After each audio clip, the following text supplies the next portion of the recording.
Hey guys, how are you? Think you're fine.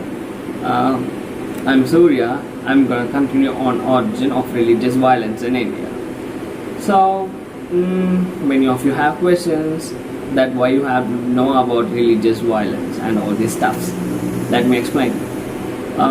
When you ignore your history, you will lose your culture. What happens if you lose your culture? You will eventually lose your religion. Because culture is nothing but a standard of living that hugely depends on religion. What happens if you lose your religion? You will become pity. How so? It's like that you are indirectly claiming that your ancestors are stupids. Is it yes? Or they stupids? Then it really means that your mind is so lazy to cope up with standards of living. Your mind wants something bad, which is an ill, which causes harm to you in your later life. That's all it wants if you think like that. If you still think that this won't make you worth, then yes, of course, you are unworthy to follow a standard of living. Don't take life for granted. Never.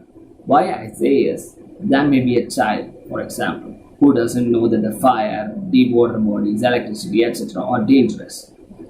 The child may be lucky sometimes. It may also get some foods and take it for granted. But one day, when it takes everything for granted, it may reach the fire or electricity or deep water bodies or anything which could harm the child's life, which could finish off the child's life.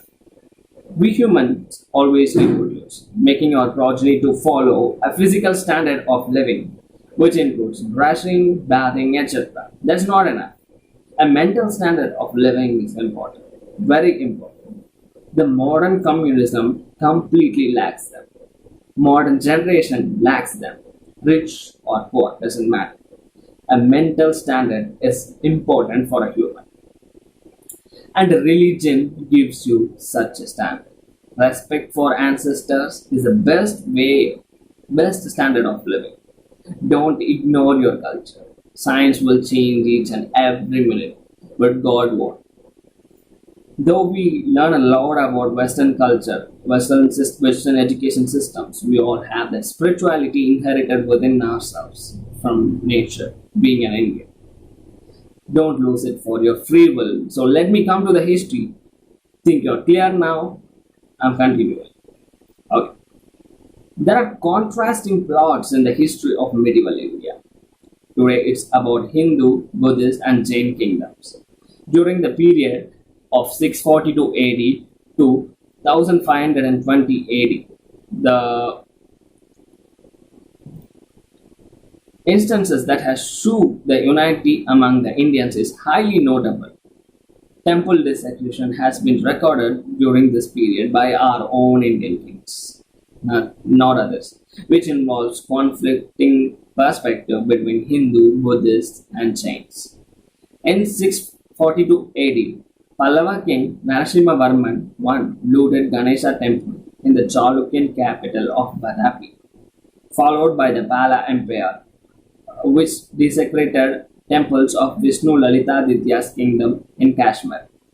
This continued on, while in the 9th century, Hindu kings from Kanchipuram and Pandyan king Srimara Srivallabha looted Buddhist temple in Sri Lanka.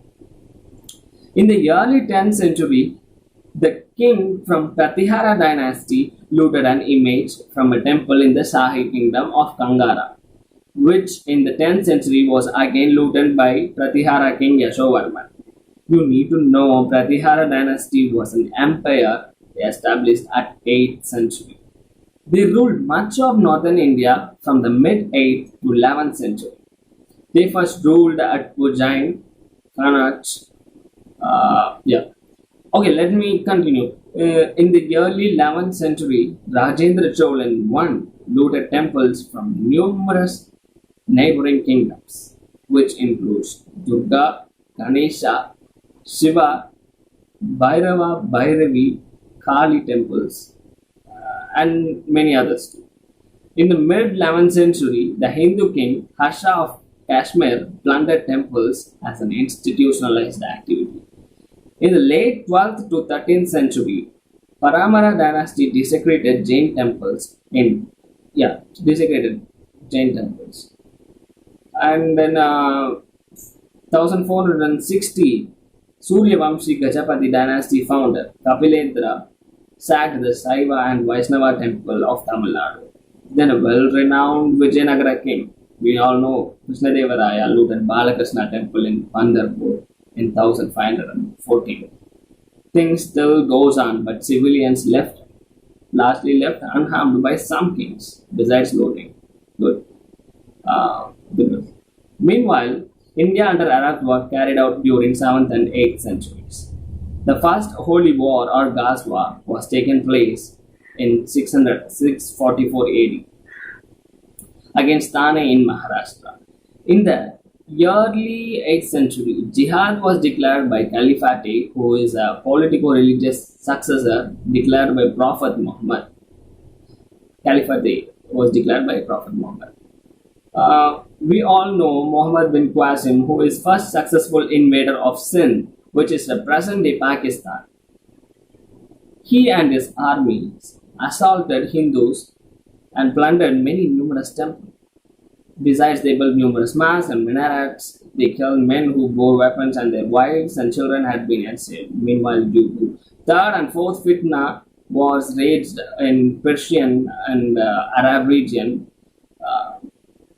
the northwestern part of India, while in the northwestern part of India, Shia and Sunni Muslims attempted to consolidate the positions.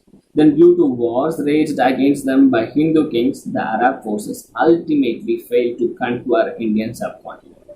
Notable Hindu kings defeated the Arab forces were Nagabhadra I of Pratihara kingdom, Vikramaditya of Chalukya Empire, Baparava of Mewar, and Lalitaditya Muktabidya of Kashmir.